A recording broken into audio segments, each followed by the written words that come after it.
Hello everybody, my name is Paul McKeever, and this is my new guitar build.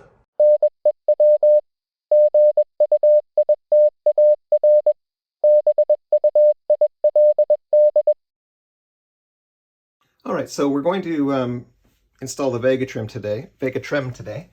It has a number of parts. I'll just briefly show you what they are.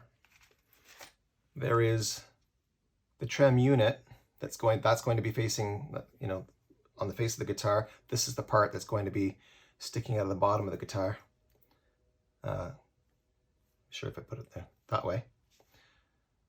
All right, so it's going to be in there like that. The strings are going to attach in here. The springs are going to go from here to the tone claw. That's going to create the resistance. In addition to the trem unit itself, you get the Vegatrem, whammy bar. And you get a number of different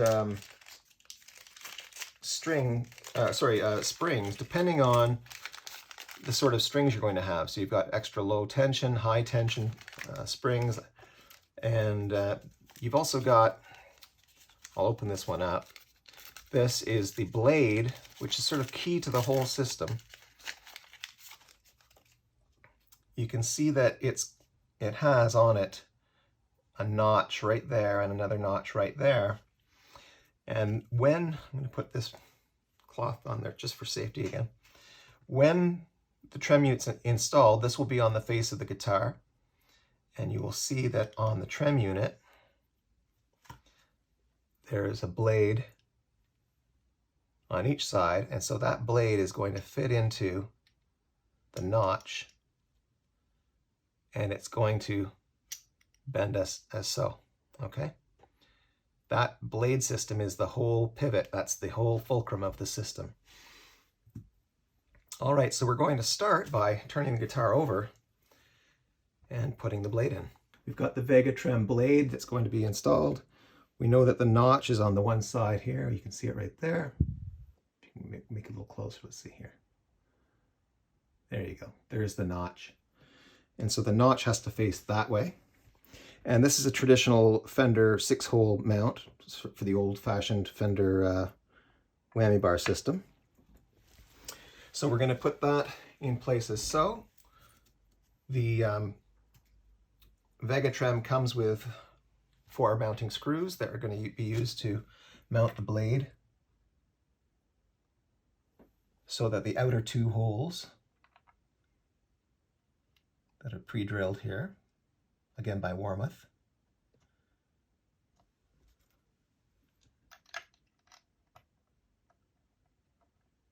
are going to be occupied by the 4 screws. The 2 middle holes of the Fender route are not going to be used for this system. I'm just putting them in place so that we have a good sense of where the blade has to go.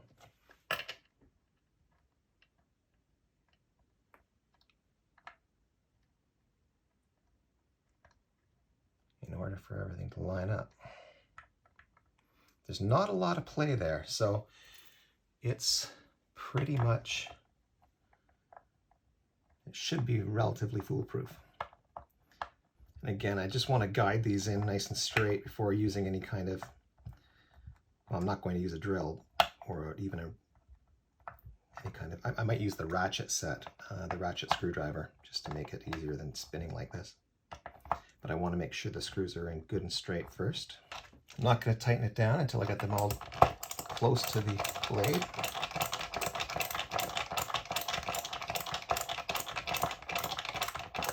I don't want the blade to pivot on one end or another. Okay, so all 4 screws now are close to the blade. The blade does not want to move, so I think we're right on where we need to be. We can put the screws all the way in.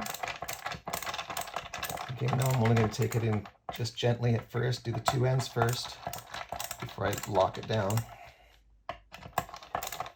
Bring in the middles as well.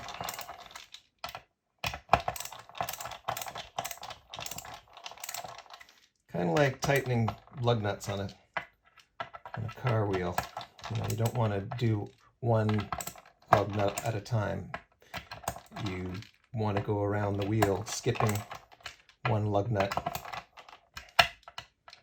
each time. So if you've got 5, you've gone from 1 to 3 to 5, and then you've gone to 2 to 4. Okay, I think that is pretty solidly in there. I'm not going to over torque it, I don't want to strip the wood. All right, we've got the bar in. Let's move on to the next part.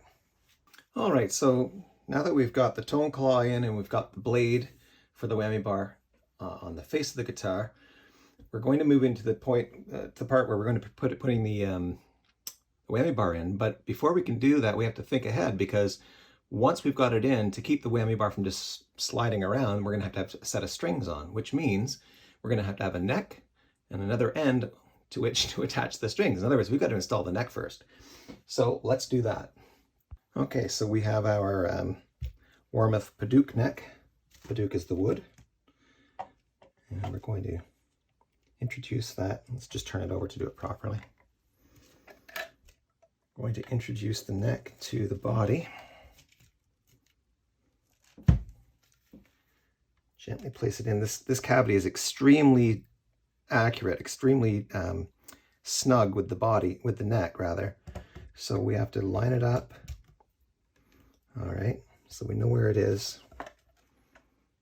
And then we can turn it over gently. And we can line up our screws and the back plate. Had to buy the screws and back plate separately, believe it or not. It didn't come with the body, didn't come with the neck. It was something I had to purchase independently. I got it from StuMac.com, I think it's called, StuMac.com. And I chose to go with black, because why not? Of course, this is it's not the same on both sides. You have to make sure you put the side up that receives the screw head properly. So it's in like that. If you were to put the plate in upside down, the screw head would sit on top. You don't want that. So this side down, place the plate there. Interestingly, I was thinking about this. Guitars, this bolt-on system of guitaring, they presumably could have just used 4 washers to hold the screws, except obviously it would allow some pivoting of the neck if they did that. So whoever came up with the idea of a bolt-on neck had to come up with the idea of a plate that would hold all of the various screws just in the right place. Make sure that's all the way in. We don't want to be screwing into a hole that isn't there. I'm going to again use this handy ratchet.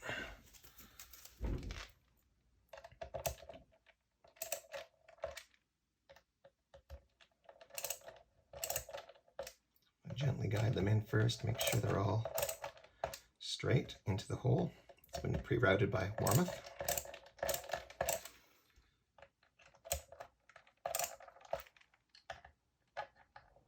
I'm not going to go too far before checking.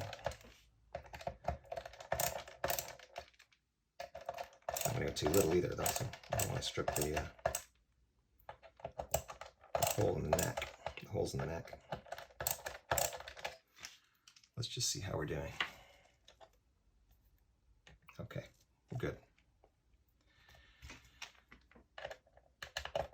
I was just looking to see if there was any separation forming between the body and the neck. There isn't.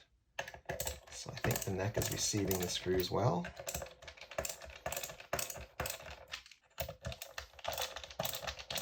Okay, so we're just about ready to touch the plate. I want to make sure the plate's nice and centered so that the screws sit nicely in the spots provided. Again, I don't want to over torque this because I don't want to strip the wood.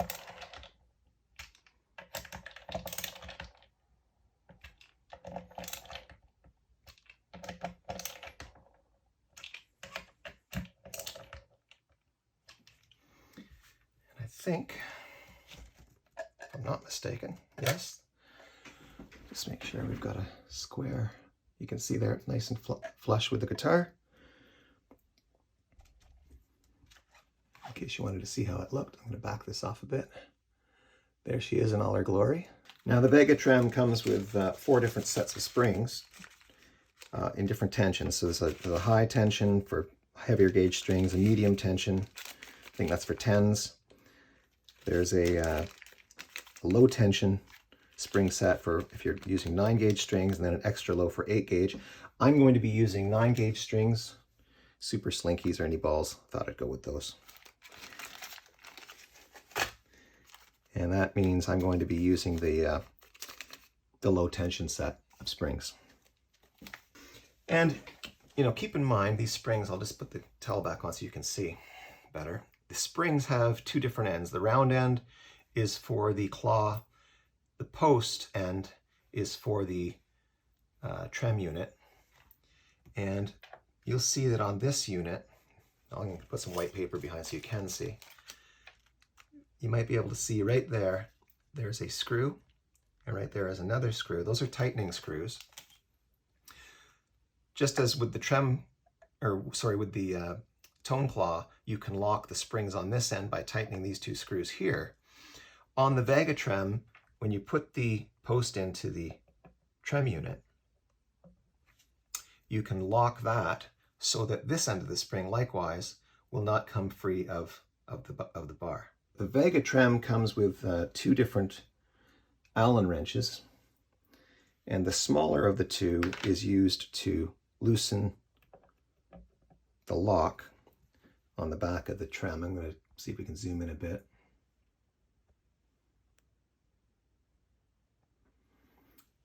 And maybe move the guitar just a bit. So we're going to start by loosening this tightening unit on both sides. So I believe they're currently in the lock position.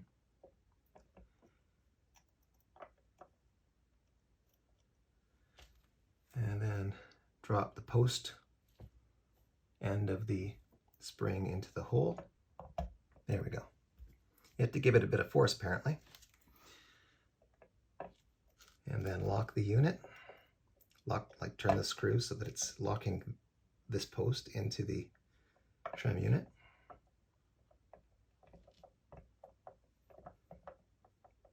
Yeah, you can feel it. That's good.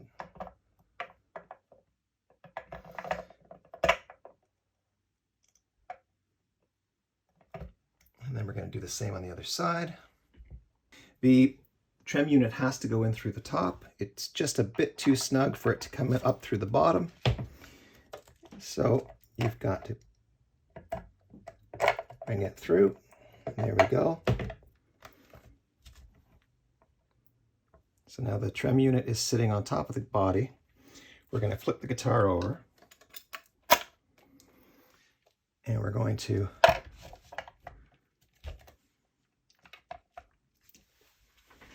attach it to the tone claw here. I think we'll put it on the outer claw in each side. So there's one spring on.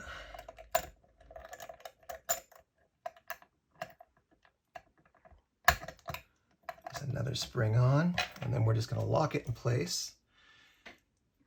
This 2-screw system will move the blade forward. You'll see it can move a little bit, and hopefully you can see that. It's moving forward and it's locking the springs onto the tone claw.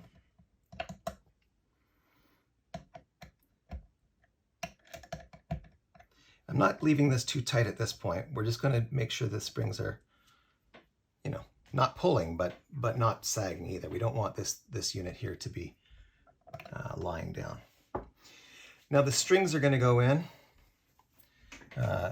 Your low E here, your high E here.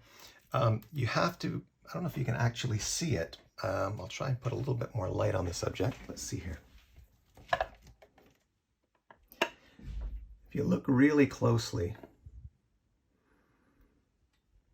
yeah, maybe right there, you can see just those little white holes. Those are the holes through which you're going to be putting the strings, and they will end up coming out at the top of the guitar in the appropriate spot coming out of the trem system. So remember, you're upside down here. High E goes in closest to me.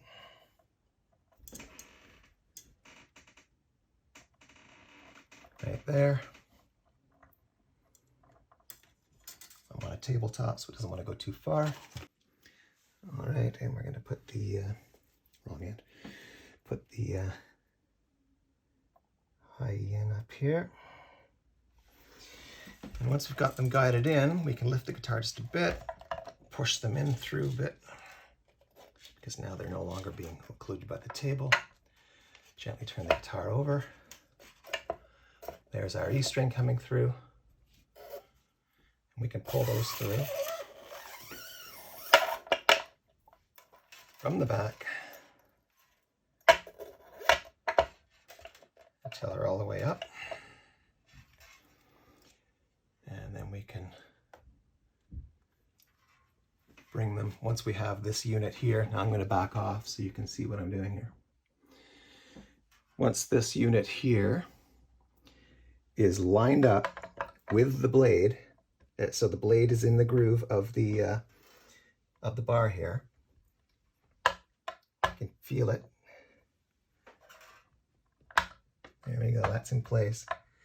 Once it's in place, and I'm going to have to hold it up a bit while I'm applying tension, I'll be able to get the strings tightened, and we can position that unit.